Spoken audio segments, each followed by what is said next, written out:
and blooms with small daisy-like yellow flowers. Perfect for hanging baskets and easy to propagate. Grows well in a light, well-drained mix with moderate watering. Sedum hintoni is a compact, fuzzy succulent. Its leaves are covered in fine white hairs that give it a soft look and protect it from dehydration. Perfect for bright shade and requires little water. Blooms with small white flowers and thrives in sandy, airy soil. Anacampseros rufescens is a low-growing plant with leaves that shift from green to purple depending on the light. Ideal for bright indoor spots without direct sun. It blooms with intense pink flowers that appear suddenly, as if out of nowhere. Needs little water and a porous, well-drained substrate. Lastly, Echeveria afterglow is one of the most beautiful echeverias. Its large rosette-shaped leaves have a lavender color with bright pink edges. Although it needs more light than others on this list, it can do well in bright partial shade.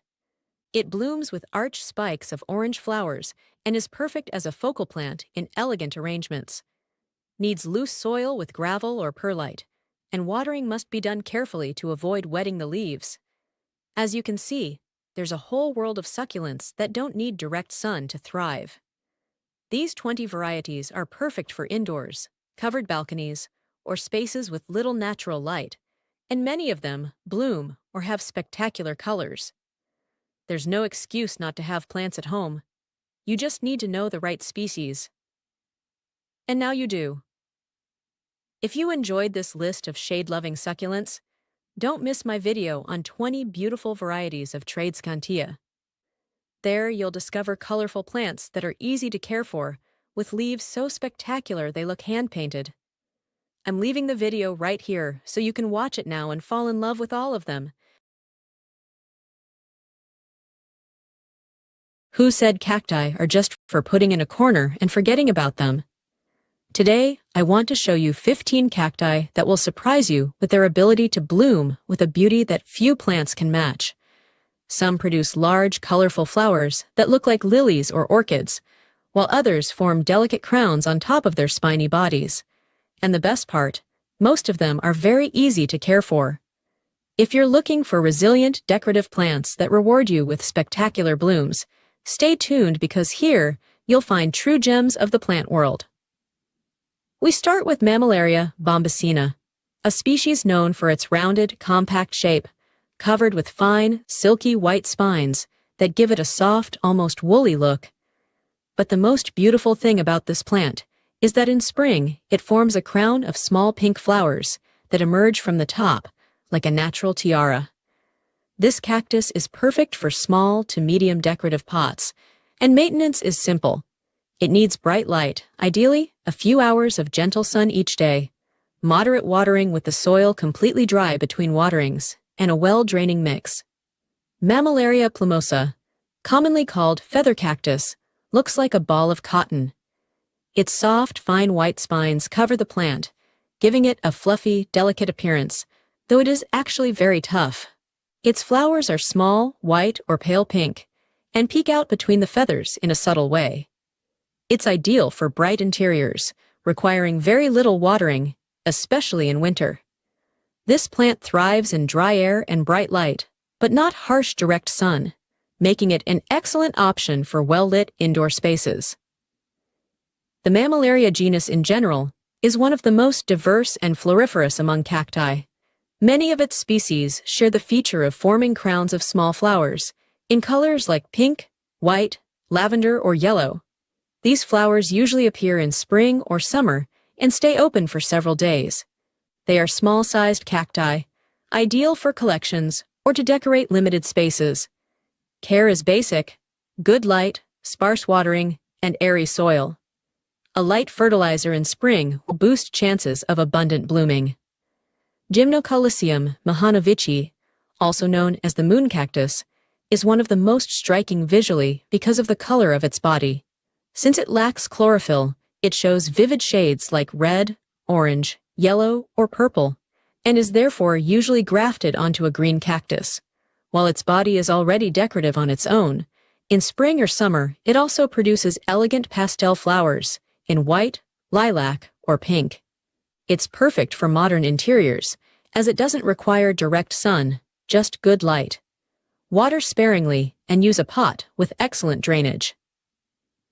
In general, the Gymnocalycium genus is made up of small, globular cacti with pronounced ribs. Their flowers are large compared to the body, with delicate pastel petals in white, pink, or lavender.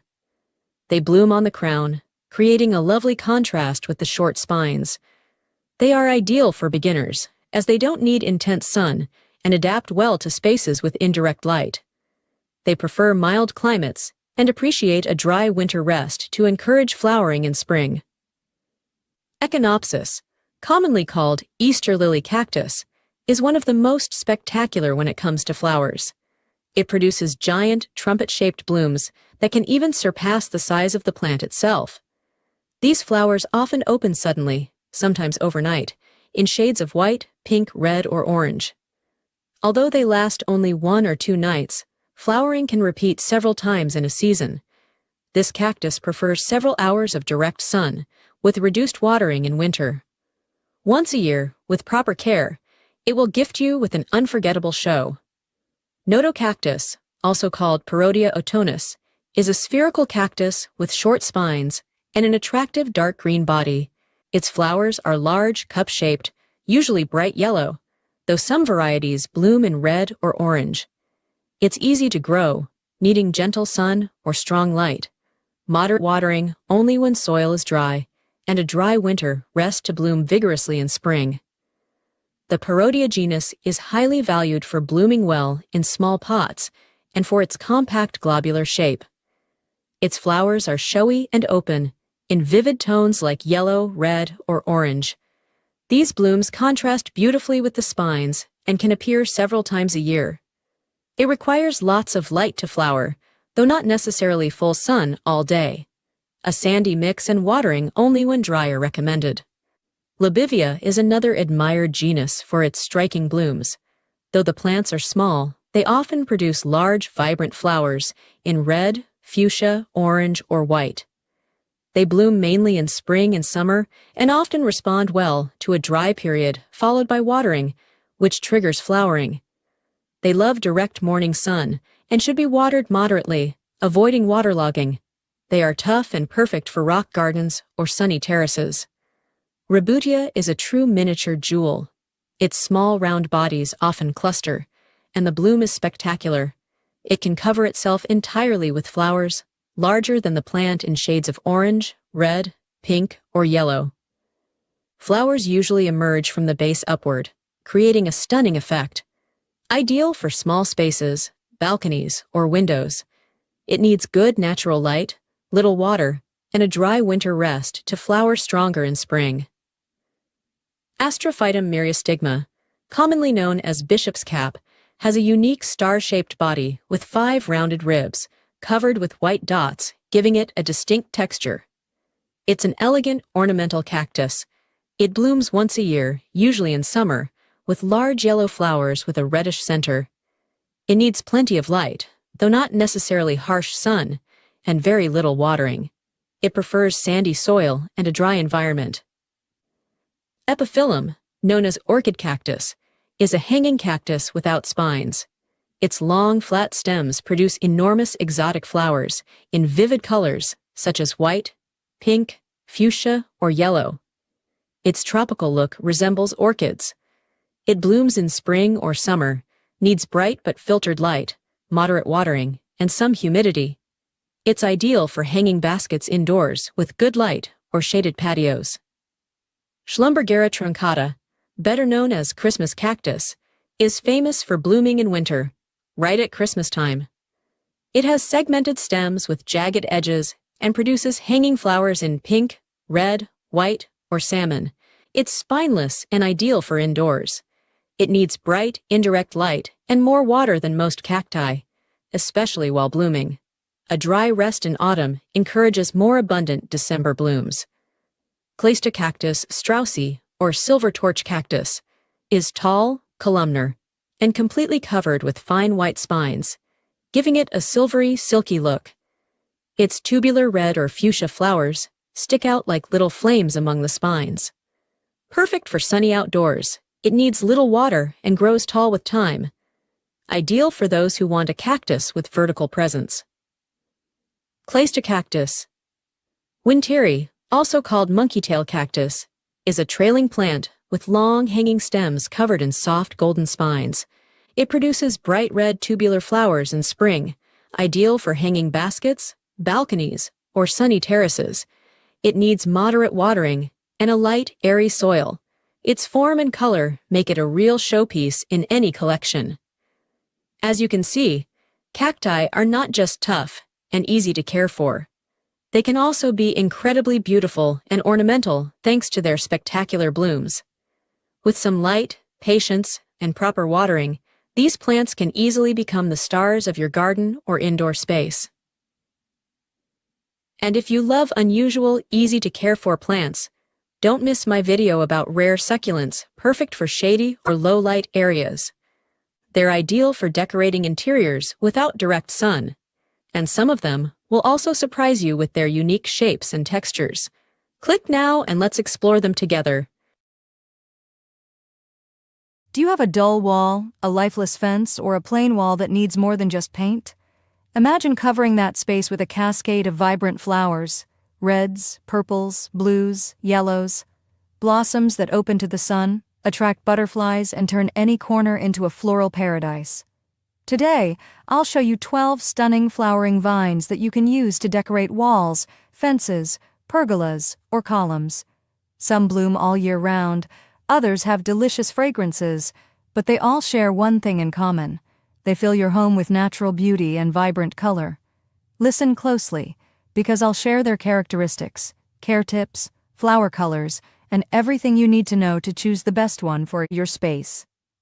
Climbing roses. Climbing roses are romantic, elegant, and full of charm. Unlike traditional rose bushes, these varieties are designed to grow upward, covering walls, pergolas, or arches. You can find them in white, red, pink, peach, or even bicolored shades. They require full sun, fertile, well-draining soil, and regular pruning to guide their growth and promote flowering. Some varieties bloom multiple times a year, filling the air with their classic fragrance. They are ideal for creating a garden with a traditional or vintage feel. Chilean jasmine or Diplodenia. This vine has trumpet-shaped flowers in intense colors such as red, pink, fuchsia, and white. It blooms for several months and its shiny foliage provides a striking contrast. It has a moderate growth rate and adapts very well to pots with trellises or small pergolas. It needs sunlight but can also tolerate partial shade, moderate watering, and well-drained soil. It's an excellent option for balconies or small spaces with plenty of sun. Ipomoea quamoclit or morning glory. This fast-growing vine produces star-shaped flowers that open in the morning and close in the afternoon. They come in red, white, pink, and lavender shades. It's perfect for quickly covering fences or railings and attracts hummingbirds and butterflies, and it prefers full sun, frequent watering, and light soil. Though it's an annual, it often self-seeds and returns the following season. Blue jasmine. With its clusters of sky blue flowers, this plant adds a touch of freshness and visual softness. Although it can grow as a shrub, it can also be trained as a vine if given support. It needs plenty of sunlight but can also thrive in partial shade. It blooms much of the year and only requires light pruning and moderate watering. It's heat-tolerant and perfect for covering medium-sized walls with a clean, relaxed look. Petrea volubilis or Queen's Wreath. This vine produces cascading clusters of purple flowers that look like paper. It mainly blooms in spring and summer and adapts very well to warm climates. It needs full sun, frequent watering, and fertile soil. It's excellent for pergolas, tall fences, or main entrances where its intense blooming can truly stand out. It's a plant that draws attention with both color and texture. Garlic vine or Mansoa alliacea. This surprising vine gives off a garlic scent when you rub its leaves, and it produces flowers that change color over time, from violet to lilac and finally white. It blooms multiple times a year, grows rapidly, and adapts to both sun and partial shade. It needs a sturdy support, regular watering, and is ideal for covering wide walls or columns. It also has traditional medicinal uses. Banksia rose, or Lady Banks's rose. This climbing rose is thornless and known for its explosive blooming. It produces thousands of small flowers in white or pale yellow, covering the entire plant once a year. It's perfect for pergolas or large walls. It requires full sun, well-drained soil, and pruning after flowering to stimulate new growth. Its blooming is so abundant that it looks like a cloud of flowers. Black-eyed Susan vine or Thunbergia alata. This vine has cheerful flowers in orange, yellow, or cream, with a dark center that resembles an eye. It's ideal for hanging baskets, fences, or small walls. It blooms for months, adapts to full sun or partial shade, and only needs consistent watering and support to climb. It's perfect to add a joyful, dynamic touch to any space. Dipladenia. Similar to the mandevilla, this plant produces large, showy flowers in red, pink, or white. There are compact varieties and others that climb easily. They are very resistant to sun, drought, and pests. They bloom from spring until late autumn, and their shiny foliage makes them even more decorative, ideal for pots, balconies, or medium-sized walls with good sun exposure. Trigonocharis uniflora, or golden chain vine. This exotic plant produces hanging clusters of yellow flowers, like a golden waterfall. Perfect for pergolas or tall structures. It needs full sun, consistent moisture, and well-drained soil. It's not very common, but if you manage to find it, it's an excellent option to create a visually striking and unique effect. Cathedral bells. Its hanging, bell-shaped flowers, usually in purple or violet tones, give it an elegant and mysterious air. It prefers partial shade, soil rich in organic matter, and frequent watering. It's perfect for partially shaded walls or tropical-style gardens. It attracts pollinators and adds texture and movement to any vertical structure. Clitoria ternatia, or butterfly pea flower. Its deep blue flower is stunning, like it was painted by hand. It climbs easily, blooms for several months, and also has medicinal and culinary uses. It's used in infusions for its antioxidant properties and as a natural food coloring. It prefers sunlight, moderate watering, and a sturdy support. There are also white and pink varieties, but the blue one is the most sought after for its intensity. These 12 flowering vines don't just decorate.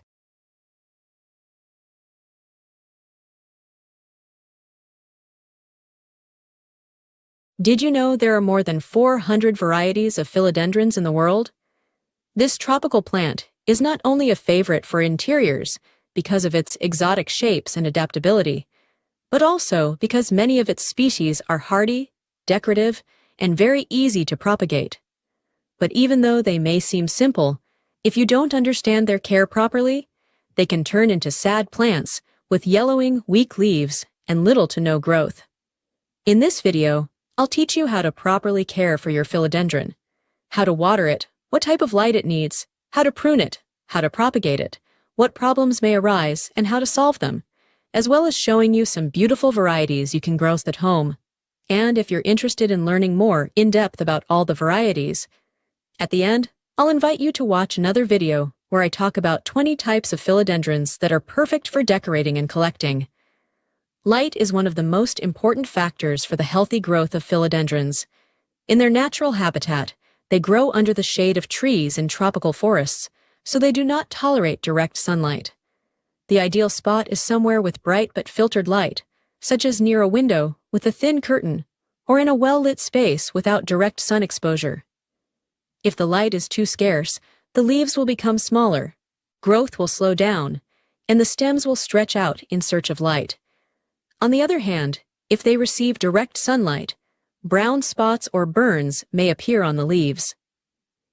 Adjusting the location according to the plant's response is key to keeping it healthy. Watering must be done carefully. Although they are tropical plants, philodendrons do not tolerate excess water.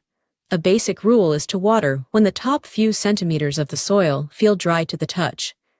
This can vary depending on the climate. It's every 7 to 10 days. It's better to water less than too much. An overwatered philodendron will show yellow, soft leaves, while an underwatered one will develop wrinkled leaves, lose firmness, and show brown edges. Always make sure the pot has drainage holes and that water doesn't accumulate at the bottom. If you notice signs of rot, such as a foul smell or dark, mushy stems, it's important to remove the plant, inspect the roots, cut away the damaged parts, and repot it in dry, airy soil.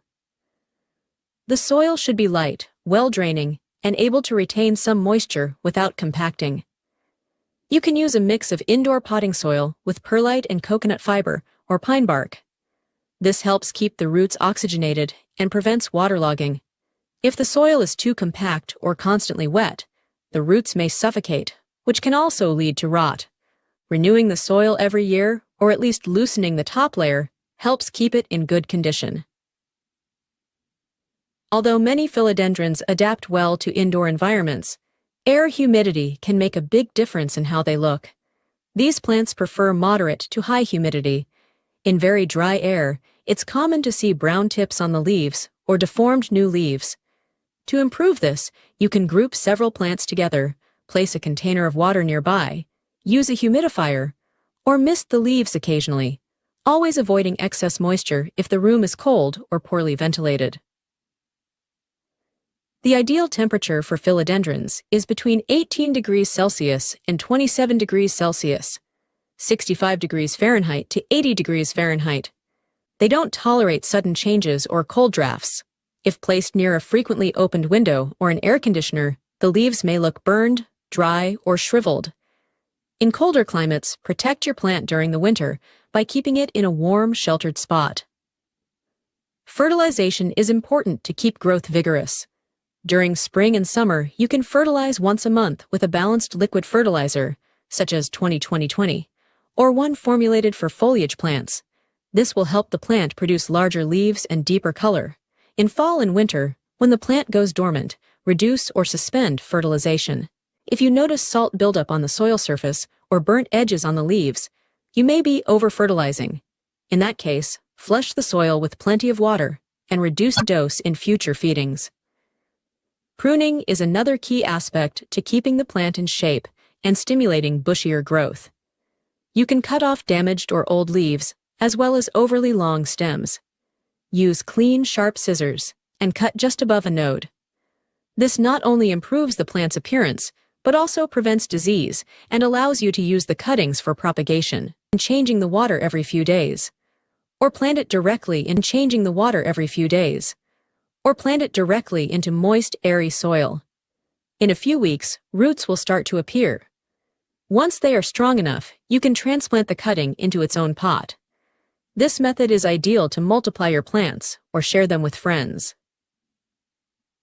Even though philodendrons are fairly hardy, they can still face some problems. Yellow